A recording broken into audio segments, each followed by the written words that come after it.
कर मानेंगे। भाइयों, आज हम सभी बंधु यहाँ पर उपस्थित हुए हैं वीर शिरोमणि महाराणा प्रताप जी की जयंती मनाने के लिए। और आज मंच पर पूरे राजपूत सरदार और हमारी मातृशक्ति माता बहनें भी विराजमान है। मंच पर विराजमान हमारे अमर सिंह जी परमार जी, संस्थापक अध्यक्ष न्यास के, श्री कमल सिंह जी राजपूत जी, करण सिंह जी राजपूत जी, भीकम सिंह जी राजपूत जी, विशाल सिंह जी सिसोदिया जी, जसवंत सिंह जी राजपूत जी, कमल जी चौहान जी, तरवर सिंह जी परमार जी, जनक सिंह जी राजपूत जिलाध्यक्ष न्यास सीहोर, हिम्मत सिंह जी परमार जी, नारायण सिंह जी ठाकुर जी, हेम सिंह जी ठाकुर जी, जनक सिंह जी राजपूत जिला अध्यक्ष विश्व हिंदू परिषद, जसवंत सिंह जी राजपूत पूर्व जिलाध्यक्ष जी, भूपेन्द्र सिंह परमार जी, राधेश्याम जी राजपूत जी, योगेंद्र बना जी, हमारे बेरसिया के पेपल खड़ी के कल्याण सिंह जी, सुरेन जी, गुलाब जी, हमारे भोपाल के जसवंत सिंह जी, हमारे शाहपुरा के जसवंत सिंह जी, हमारी बहन श्रीमती अनीता राजपूत जी, सुनीता राजपूत जी, काजल सिंह जी, एवं इस महाराणा प्रताप जयंती के कार्यक्रम में पधारी हमारी जिला भोपाल, जिला सीहोर, जिला राजगढ़, जिला विदिशा की, बेरसिया क्षेत्र की पूरी हमारी मातृशक्ति माता बहनें, हमारे बुजुर्ग साथियों, युवा साथियों, सभी छोटे छोटे बच्चों, महाराणा प्रताप जिन्होंने अपना सर्वस्व न्यौछावर कर दिया।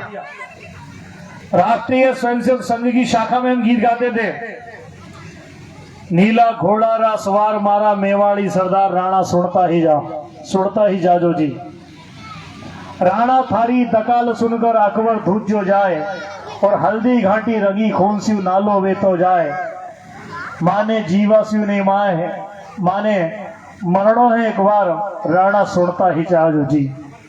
महाराणा प्रताप के भाई थे शक्ति सिंह, आप सबको पता है। शक्ति सिंह की गर्दन झुक गई पड़ा पांगा में आए, और प्यार झूम गयो गले लूम गयो बचन न मुंडे आए, दोनों आंसू न डलगाए मारी बैया कोई छुड़वाए, और राणा सुनता ही जाजो जी। ये महाराणा प्रताप के जीवन की पंक्तियां हैं। महाराणा प्रताप का जीवन इस गीत के अंदर हम लोग संघ की शाखा में गाते थे। और महाराणा प्रताप जैसा जीवन सभी कार्यकर्ता जिए, ये पूरी राजपूत समाज जिए, पूरा हिंदू समाज जिए, क्योंकि महाराणा प्रताप सिर्फ राजपूत समाज के नहीं है, ये महाराणा प्रताप पूरे हिंदू समाज के आदर्श हैं, पूरे हिंदू समाज के वीर शिरोमणि महाराणा प्रताप है। इसलिए हमारी शाखा में हम लोग गीत गाते थे, और गीत के बाद शाखा में खेल कर नारा लगाते थे, और नारा क्या था? जय शिवा सरदार की और जय महाराणा प्रताप की। तो महाराणा प्रताप के गीत, महाराणा प्रताप के नारे हमने आज से नहीं, बचपन से शाखा में लगाए हैं, स्कूलों के अंदर लगाए हैं। आरएसएस शाखा में तो लगाते हैं, लेकिन हम जिस स्कूल के अंदर पढ़े भाभी महाराणा प्रताप के नारे लगते थे। क्यों लगते थे? क्योंकि महाराणा प्रताप महापुरुष है, जिन्होंने अपना जीवन, जिन्होंने अपना परिवार इस भारत माता के लिए सर्वस्व न्यौछावर कर दिया। ऐसे महाराणा प्रताप के हम सब वंशज बेटे हैं। इसलिए मैं राजपूत समाज के विषय में एक बात कहना चाहता हूं कि राजपूत समाज का युवा, बुजुर्ग और माता बहनें सशक्ति हैं तो आसमां सिसक जाते हैं। राजपूत समाज का युवा, बुजुर्ग और माता बहनें मचलती हो तो तूफान मचल जाते हैं। ये जमाने इस राजपूत समाज को बदलने की कोशिश मत करना। राजपूत समाज बदलता है तो देश के इतिहास बदल जाते हैं। तो देश के इतिहास को बदलने वाली ये जातीय समाज यहाँ पर बैठा हुआ है। हम महाराणा प्रताप के वंशज हैं, राणा सांगा के वंशज हैं, गोरा बादल के वंशज हैं, रानी पद्मावती के वंशज हैं, हम रानी हीर कुंवर के वंशज हैं, जिन्होंने बलिदान दिया, जिन्होंने शोर किया, जिन्होंने जोहर किया, उस राजपूत समाज के हम लोग वंशज हैं। इसलिए हमको अपना इतिहास पता होना चाहिए। 80 घाव लगे थे तन पर, फिर भी व्यथा नहीं थी मन में। राणा सांगा 80 घाव लगने के बाद भी मुगलों से लड़ते गए, और लड़ते लड़ते वीर गति को प्राप्त हो गए। ऐसे हमारे राणा सांगा थे। पन्ना धाय का आपने नाम सुना होगा। ये माता बहनें यहाँ पर बैठी हुई है। जब बलवीर ने तय कर लिया था मुझे राजपाट सिंहासन चाहिए, और राजपाट सिंहासन बलवीर को कब मिलेगा? जब चित्तौड़गढ़ का जो वंश चलाने वाला वंशज है उसको मैं खत्म कर दूंगा। बलवीर ने हाथ में तलवार लेकर महाराणा प्रताप के पिताजी, जिनका नाम था उदय सिंह जी, उदय सिंह की हत्या करने के लिए चित्तौड़गढ़ के किले में जब बलवीर सिंह आता है तो पन्ना धाय को हम याद करते हैं। ऐसी माता बहनें भी पन्ना धाय का रूप लेकर इस धरती पर आज भी जी रही हैं। पन्ना धाय ने अपने बेटे की चिंता नहीं करी, चंदन की।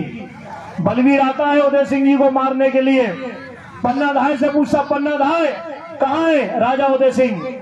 तो राजा उदय सिंह को छुपा देती हैं, बिस्तर पर अपने बेटे चंदन को पन्ना धाय लिटा देती हैं और बलवीर से कहती हैं, बलवीर, वो राजा उदय सिंह जी विश्राम कर रहा, सो रहा है। और बलवीर जाता है, वो उदय सिंह जी नहीं थे, वो पन्ना धाय का सुपुत्र था चंदन। चंदन लेटा रहता, उसका चेहरा ढाक देती है पन्ना धाय, और बलवीर जाता है, एक झटके में गर्दन उड़ा देता है। पन्ना धाय अपने बेटे का बलिदान कर देती है। लेकिन आज महाराणा प्रताप की हम जयंती मना रहे हैं, ये महाराणा प्रताप के पिताजी उदय सिंह को बचा लेती है। ऐसी पन्ना धाय धन्य है, ऐसी राजपूतानी हमारी महिला मातृशक्ति धन्य है, जिन्होंने अपने बच्चों की परवाह नहीं करी, अपने बच्चे को बलिदान कर दिया। और बलिदान क्यों कर दिया? क्योंकि चित्तौड़गढ़ का वंश हमको चलाना है, चित्तौड़गढ़ का वंश हमको बचाना है। ऐसी पन्ना धाय ने टोकरी में रखकर उदय सिंह को रात ही रात कुंभलगढ़ के किले पर पहुंचा दिया, और कुंभलगढ़ के किले पर राजा उदय सिंह की चिंता हुई, उनकी रक्षा हुई। वो यदि नहीं होते तो ये महाराणा प्रताप भी आज नहीं होते। महाराणा प्रताप के वंश की रक्षा करने वाली हमारी पन्ना धाय थी। ऐसी पन्ना धाय के लिए एक बार जोरदार तालियों से स्वागत करो, जिन्होंने अपने बेटे का बलिदान कर दिया उदय सिंह की रक्षा करने के लिए। याद करो पद्मावती जी को, पद्मावती फिल्म आती है, हमने पद्मावती की फिल्म देखी है।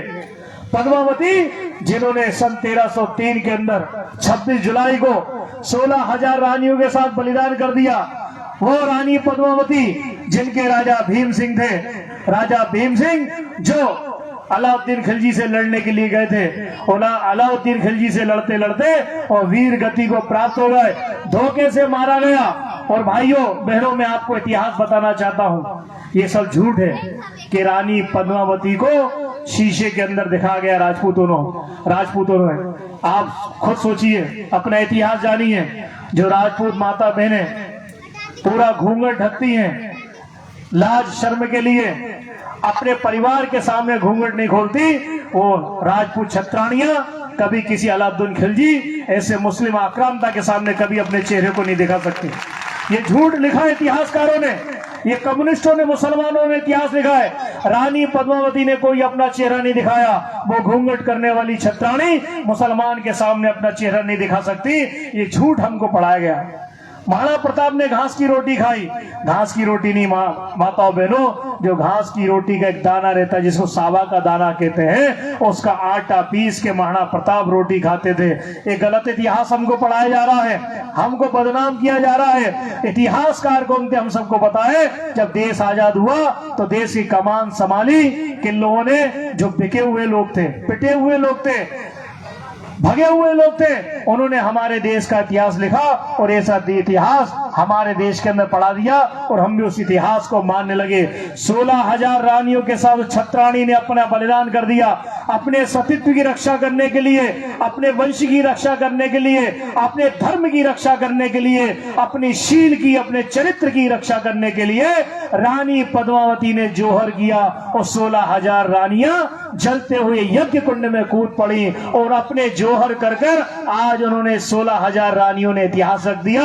वो 16,000 रानियां इतिहास नहीं, वो हमारी मातृशक्ति, हमारी देवियां बन गई हैं। उनके चरणों में हमको वंदन करना चाहिए क्योंकि वो सती है और हमारे सती को माता कहा जाता है, उसको भगवान कहा जाता है। एक जोहर नहीं हुआ, रानी फूल कुंवर ने भी चित्तौड़गढ़ के किले पर जोहर किया था, रानी कर्मावती ने भी चित्तौड़गढ़ के किले पर जोहर किया था। एक जोहर नहीं भाइयों, तीन जोहर चित्तौड़गढ़ के किले पर हुए हैं। और चित्तौड़गढ़ का किला, इसलिए माताओं बहनों भाइयों मैं आपसे कहना चाहता हूं, आप राजस्थान जाएं तो राजस्थान में जाकर आपको चित्तौड़गढ़ के किले देखना है, आपको मेवाड़ के किले देखना है। आप मत जाइए जयपुर और जोधपुर के अंदर। जयपुर और जोधपुर के लोगों ने अपनी बहनों की बेटियों की शादी मुगलों से कराई थी, लेकिन महाराणा प्रताप एक ऐसे व्यक्ति थे, उनका वंश, उनकी संस्कृति, जिन्होंने कभी मुगलों को अपनी बेटियों को नहीं दिया, अपने देश और धर्म की रक्षा करने के लिए मिट गए। इसलिए किले देखना है तो चित्तौड़गढ़ के किले देखो, मेवाड़ के अंदर जाइए, आप वहां के किले देखो। आप जयपुर और जोधपुर के किले के अंदर मत जाइए, क्योंकि हमारे महाराणा प्रताप ने जब हल्दी घाटी का युद्ध लड़ा था, 4 घंटे युद्ध चला था, और अकबर की सेना 80,000 की थी और हमारी सेना मात्र 20,000 की थी। 20,000 हमारे राजपूत सरदारों ने, हमारे सैनिकों ने युद्ध किया, और युद्ध का नेतृत्व कौन कर रहा था? कोई मुसलमान नहीं था, वो कायर, वो गद्दार मानसिंह राजा था, वो भी राजपूत था, लेकिन उसने गद्दारी करी हमारे महाराणा प्रताप के साथ, और वो सेनापति बना। अकबर तो पीछे था, राजा मानसिंह को उसने आगे किया, और राजा मानसिंह के साथ हमारे महाराणा प्रताप ने युद्ध किया।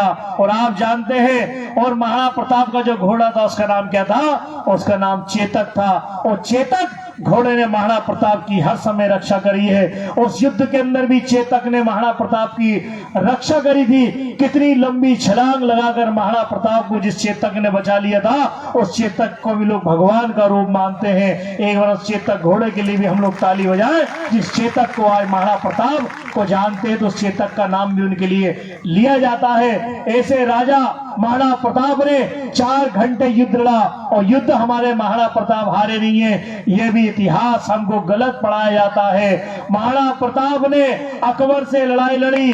अकबर कौन था? आक्रांता था।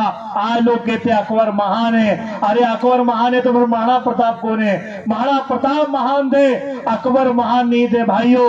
ये वही अकबर है जिसने आगरा के अंदर मीना बाजार लगवाया, जिस मीना बाजार के अंदर हिंदू महिलाओं को पकड़कर बेचा जाता था, उनकी बोली लगाई जाती थी, और मुसलमान शासक सैनिक और हमारी हिंदू महिलाओं को खरीद कर ले जाते थे। ऐसे मीना बाजार अकबर ने हमारे देश के अंदर लगवाए। और हमारी जो पूर्व की सरकारें हैं, कांग्रेसी सरकार, जिन्होंने अकबर द ग्रेट सीरियल बनाया, और अकबर द ग्रेट सीरियल बनाने वाला भी एक मुसलमान था, जिनका नाम था, क्या नाम था? संजय खान, जिसने यहाँ पर अकबर सीरियल बनाया। महाराणा प्रताप हमारे महान है, महाराणा प्रताप के नाम से सीरियल बनना चाहिए, फिल्में बनना चाहिए। अकबर को ग्रेट बना दिया, अकबर को लोगों ने महान बना दिया, दीने इलाही करके धर्म चलाया अकबर ने। ये सब भाइयों झूठ है। अकबर ने हमारे मंदिरों को तोड़ा है, हमारे मूर्तियों को नष्ट भ्रष्ट किया है, हमारी माताओं बहनों को पकड़कर इन्होंने हरम के अंदर शामिल किया है। ये अकबर जैसे लोग, औरंगजेब जैसे लोग कभी महान नहीं हो सकते। महान तो महाराणा प्रताप है, जो जंगल जंगल भटकर, आपको बता दो भाइयों, अकबर कभी महाराणा प्रताप को हरा नहीं पाया।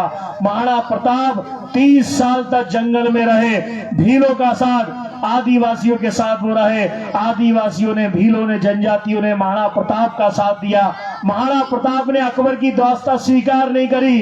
अकबर ने कहा, महाराणा प्रताप मैं तुम्हें पूरे किले दे दूंगा, एक बार तुम मेरे दरबार में आकर मुजरा कर दो, एक बार मेरे सामने सर झुका दो। लेकिन भाइयों, राजपूत समाज की गर्दन कभी झुक नहीं सकती, वो कट सकती है लेकिन झुक नहीं सकती। महाराणा प्रताप ने कहा, गर्दन नहीं झुकाऊंगा या कटा दूंगा। लेकिन 30 साल तक महाराणा प्रताप संघर्ष करते रहे। अकबर इस दुनिया को छोड़कर चला गया, लेकिन महाराणा प्रताप को बंदी नहीं बना पाया। और हम उन भामाशाह को भी याद करें, भामाशाह जो श्वेतांबर जैन समाज के व्यक्ति थे, जिन्होंने महाराणा प्रताप जी से कहा, महाराणा प्रताप ये हमारा मेवाड़ रहेगा, ये हमारा चित्तौड़गढ़ रहेगा, ये राजस्थान रहेगा, तो मेरी जमीन जायदाद, मेरा पैसा भी रहेगा। यदि चित्तौड़ मेवाड़ ये राजस्थान नहीं रहा तो मुगल शासक मुझको भी लूट कर पीट कर मार कर चले जाएंगे। इसलिए मेरे जीवन भर की पूंजी, ये जीवन भर की कमाई मैं आपके चरणों में समर्पित करता हूं। ऐसे भामाशाह ने हमारे महाराणा प्रताप जी को धन पैसा देकर सेना तैयार करने के लिए कहा और धन पैसे से महाराणा प्रताप जी ने अपनी सेना तैयार करी। ऐसे हमारे महाराणा प्रताप जी हैं, उनका इतिहास हम युवाओं को पता होना चाहिए। हमारे राजपूत समाज के लोग बैठे हैं, महाराणा प्रताप जी सिसोदिया वंश के थे, ये भी हमको जानकारी होना चाहिए।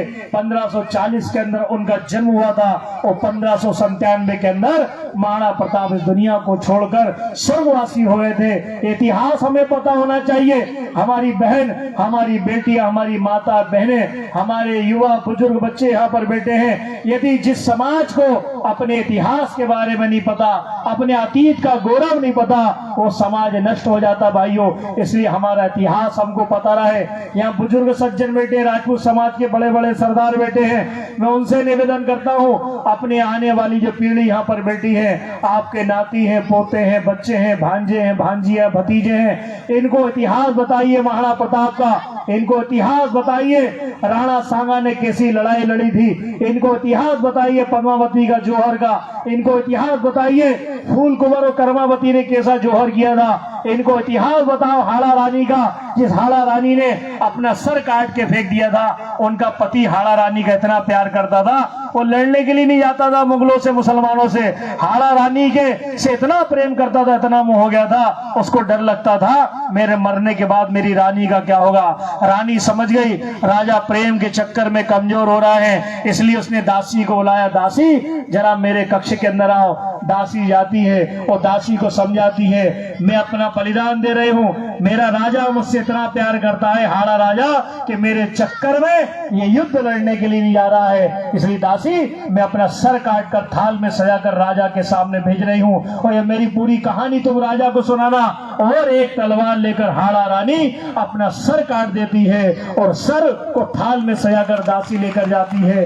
राजा की आंखों में आंसू हो जाते हैं। दासी पूरी कहानी सुनाती है कि आप प्रेम के चक्कर में इतने पागल हो गए अपनी पत्नी के कि आप देश को, समाज को, राष्ट्र को भूल रहे हो, आप मुगलों से लड़ने नहीं जा रहा हो। राजा को अपना सब कुछ याद आ जाता है, शौर्य पराक्रम। राजा उठता है, रानी का जो सर रहता है अपने गले में बांध लेता है और गले में बांधकर रानी का सर गले में बंधा रहता है हाड़ा रानी का, और राजा मुगलों से लड़ने के लिए जाता है और मुगलों से लड़ते लड़ते वो राजा भी वीर गति को प्राप्त हो जाता है। ये हमारी राजपूत समाज की संस्कृति है, ये बलिदान है जिन्होंने बलिदान दिया है।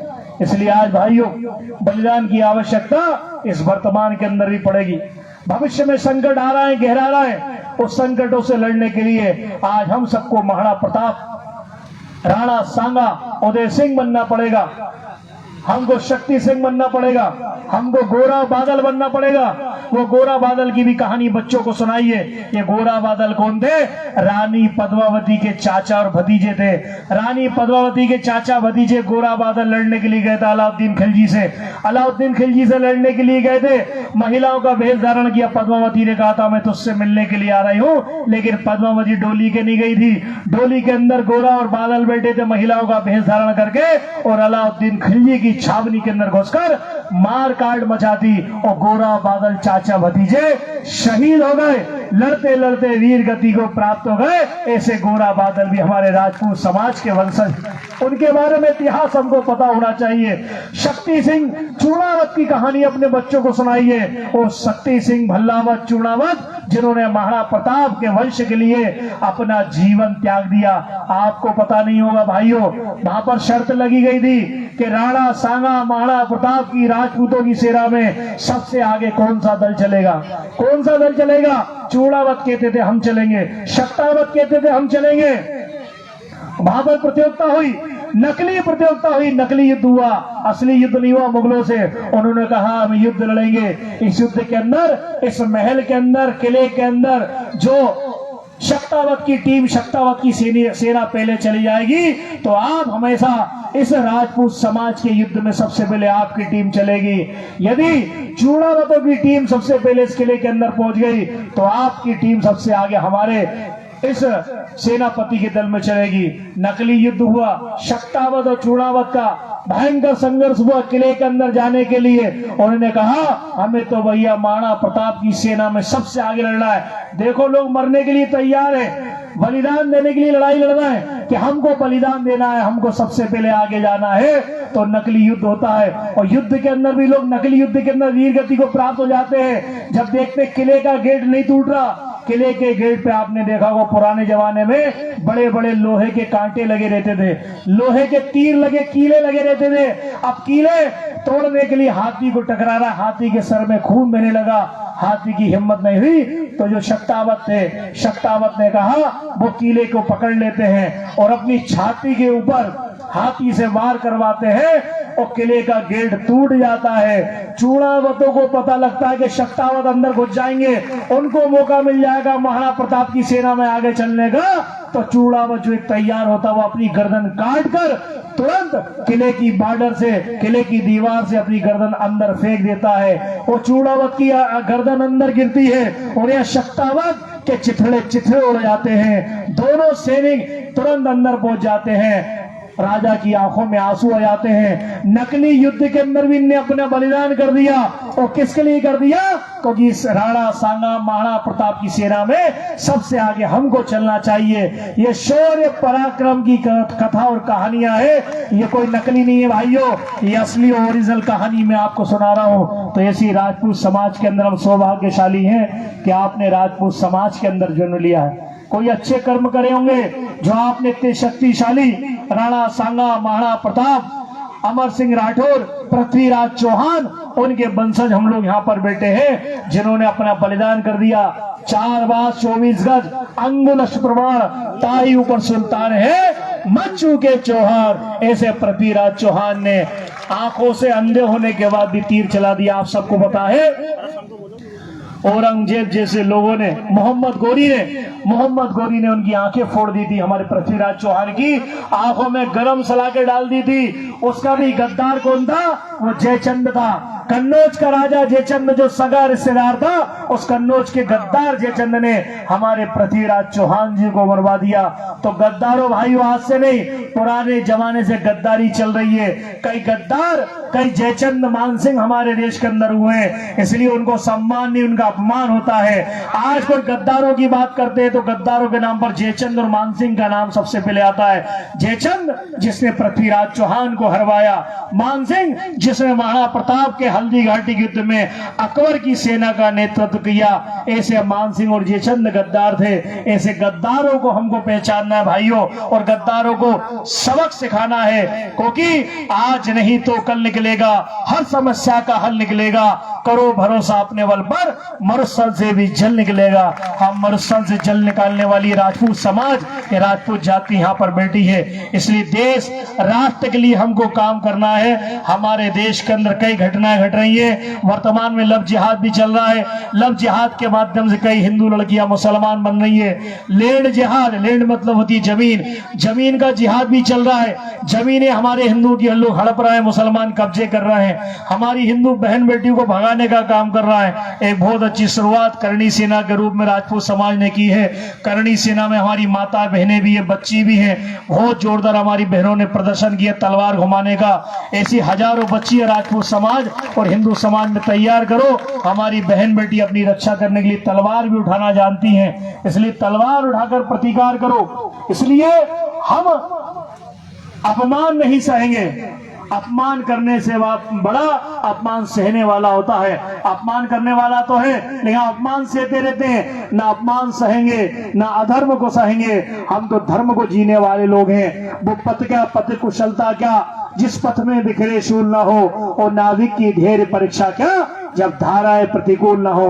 अनुकूल धारा में तो कोई भी नाव को पार लगा देता है, लेकिन प्रतिकूल धारा में पार लगाने का काम आप सभी को करना है। जिएंगे तो राष्ट्र के लिए, मरेंगे तो राष्ट्र के लिए, देश के लिए जीने वाले लोग चाहिए। देश के लिए मरने वाले लोग ये भी आवश्यकता नहीं है। देश के लिए जो जी सकता है वही देश के लिए मर सकता है। इसलिए अपने काम धंधे आप करिए, आप व्यापार करो, खेती करो, किसानी करो, दुकान चलाओ, जो काम करना है करो, लेकिन काम के साथ साथ धर्म का भी काम करना है। जो धर्म के लिए जीना है, हिंदू धर्म, हिंदू समाज की रक्षा करना है। हिंदू धर्म समाज की रक्षा करने वाले हम सब लोग यहाँ बैठे हैं, क्योंकि हमारा धर्म रहेगा तो हम रहेंगे। पाकिस्तान में हमारा धर्म खत्म हो गया, हिंदू धर्म। पाकिस्तान में चाहे ब्राह्मण थे, ठाकुर थे, जैन थे, अग्रवाल थे, सभी को मार के भगा दिया, क्योंकि हमारा धर्म नहीं बचा, हमारे धर्म को मानने वाले नहीं बचे। तो आज पाकिस्तान मुस्लिम देश हो गया। अफगानिस्तान में 1876 में हम लोग को मार के भगा दिया, हमारा धर्म खत्म हुआ, हम वहां से खत्म हो गए। बांग्लादेश से हमको मार के भगा दिया, हमारी ढाका की ढाकेश्वरी देवी आज बांग्लादेश के कब्जे में। आज बांग्लादेश में हिंदू नहीं बचे, नाम मात्र के हिंदू है, हमारा धर्म खत्म। तो आज बांग्लादेश मुस्लिम देश, पाकिस्तान मुस्लिम देश, अफगानिस्तान मुस्लिम देश, ये सब मुस्लिम देश के हो गए क्योंकि हमारा धर्म गया। हमारी आचार चाणक्य की तक्षशिला पाकिस्तान के कब्जे में है, हिंगलाज की माता आज पाकिस्तान के कब्जे में है, ढाका की ढाकेश्वरी देवी पाकिस्तान बांग्लादेश के कब्जे में है, हमारा कैलाश मानसरोवर आज हमारा चीन के कब्जे में है, आचार्य चाणक्य के साथ साथ तक्षशिला भी आज पाकिस्तान के कब्जे में चली गई है, हमारा ननकाना साहिब भी आज पाकिस्तान के पास चला गया है। इसलिए धर्म घटा, हिंदू घटा, देश घटा। हम सब सबसे पहले हिंदू हैं, बाद में ठाकुर है, राजपूत हैं, ब्राह्मण हैं, वैश्य हैं, शूद्र हैं, आदिवासी हैं, सबसे पहले हिंदू हैं। उलझे सुलझे प्रश्नों का उत्तर केवल एक, हिंदू हम सब एक। हिंदू समाज की रक्षा करेंगे तो हमारा धर्म बचेगा। मुसलमान में भी जातियां होती हैं, उनके अंदर भी शेख, सैयद, मुगल, पठान, कुंजड़े, भिस्ती, बेना, पिंजारे सब हो गया, वो सब एक हैं। लेकिन हम ठाकुर, ब्राह्मण, अग्रवाल, जैन, साहू, मीणा, यादव, हम सब अलग अलग हो गए, हम सब एक रहें। हम हिंदू हैं, हिंदू को बचाएंगे, हिंदू को बढ़ाएंगे, हिंदू को संभालेंगे। यही काम तो महाराणा प्रताप ने किया, यही काम राणा सांगा ने किया, यही काम रानी पद्मावती ने किया, हिंदू को बचाने के लिए अपना बलिदान दिया। यही काम पृथ्वीराज चौहान ने किया। हिंदू समाज की चोटियां बची रहे, हिंदू समाज के तिलक बचे रहे, महिलाओं के मंगलसूत्र बचे रहे, हिंदुओं का जनेऊ सुरक्षित रहे, हमारे देवी देवता सुरक्षित रहे, इसलिए इनने अपना बलिदान दिया। ये भी चाहते तो अकबर की, मोहम्मद गोरी की, अलाउद्दीन खिलजी की दास्तान स्वीकार कर लेते, गुलाम बन जाते, लेकिन इनने गुलामी स्वीकार नहीं करी, गुलाम नहीं बने, मरते मर गए, बलिदान दे दिया, लेकिन देश को बचा के चले गए। ऐसे लोगों हम याद करें, इनकी हम संतानें हैं, इनकी हमारी रगों में इनका खून दौड़ रहा है। महाराणा प्रताप के हम वंशज हैं, इनका खून हमारी रगों में दौड़ रहा है। इस खून की लाज हमको बचाना है, इस खून की इज्जत करना है, इस रक्त का सम्मान हमको करना है। और रक्त का सम्मान कब होगा? हम सब मुट्ठी की तरह बंधे रहेंगे। बंद मुट्ठी लाख की और खुल गई तो खाक की, मुट्ठी की तरह बंधे रहेंगे। पांचों उंगलियां हमारी बंधी रहना चाहिए, एक एक उंगली को कोई भी तोड़ के फेंक सकता है। और ये पांचों उंगलियों का जब बजरंगबली का घूसा बन जाएगा, ये अच्छे अच्छे लोग 32 को तोड़ सकता है, मुंह को तोड़ सकता है। इसलिए एक पर रहे, एक रहे, संगठित रहे। जाति समाज में संगठन, और हमारा हिंदू समाज का भी हम लोग संगठित करें और संगठन के रूप में चले। संगठन गढ़े चलो, सुपंथ पर बड़े चलो, भला हो जिसमें देश का वो काम सब किए चलो। आ रही है आज चारों ओर से यही पुकार, हम करेंगे त्याग मातृभूमि के लिए अपार। कष्ट जो मिलेगा मुस्कुरा के सब सहेंगे हम, देश के लिए सदा जिएंगे और मरेंगे हम। देश का ही भाग्य अपना भाग्य है, सोच लो, और भला हो जिसमें देश का वो काम सब किए चलो। तो हमारे देश का भला जिसमें होगा वो काम हम सब चलेंगे, करेंगे। माता बहनों की रक्षा करना है हमको मंदिरों की, मठों की, गाय की, गौ माता की, गंगा जल की रक्षा करना है। बच्चों की, महिलाओं की, बहनों की रक्षा करना है। गांव की, मंदिरों की रक्षा करना है। देश धर्म समाज की रक्षा करने का बीड़ा हम सब लोगों ने मिलकर उठाया है। इसलिए हम सब लोग मिलकर राष्ट्र का काम करें। महाराणा प्रताप जी ने जो अपना जीवन इस देश के लिए तिल तिल जीवन गलाया है, इस राष्ट्र के लिए अपना सर्वस्व न्यौछावर किया है। हम भी अपना सर्वस्व न्यौछावर करने के लिए तैयार रहे। हमारी माताओं बहनों ने जो अपना बलिदान देकर देश को बचाया है, उनकी लाज हम सब लोगों को मिलकर रखना है। इसलिए देश और धर्म का काम करते करते हमको आगे बढ़ना है। अंत में 2 पंक्ति की अगर अपनी बात समाप्त करूंगा कि शुद्ध हृदय की प्याली में निष्कंप भाव का दीप जलाकर कोटि कोटि चढ़ बढ़ रहे हैं तिल तिल जीवन गला गलाकर। जब तक धेना पूरा होगा तब तक पग की गति न रुकेगी। आज कहे चाहे जो दुनिया, कल को झुके बिना नहीं रहेगी, नहीं रहेगी, नहीं रहेगी। बोलो भारत माता की जय, वीर शिरोमणि महाराणा प्रताप की जय, राणा सांगा की जय, रानी पद्मावती की जय, रानी फूल कुंवर की जय, रानी कर्मावती की, रानी पद्मावती की। बोलो सहयोगिता माता की, बोलो पृथ्वीराज चौहान की, बोलो भारत माता की जय। धन्यवाद भाई साहब, आपके ओजस्वी उद्बोधन के पश्चात हम सब प्रेरित हुए हैं। और अभी एक सूचना है, जैसा कि पूर्व में भी सूचित किया है कि एक छोटी सी प्रतिमा महाराणा प्रताप जी की आप सबको भेंट दी जाएगी।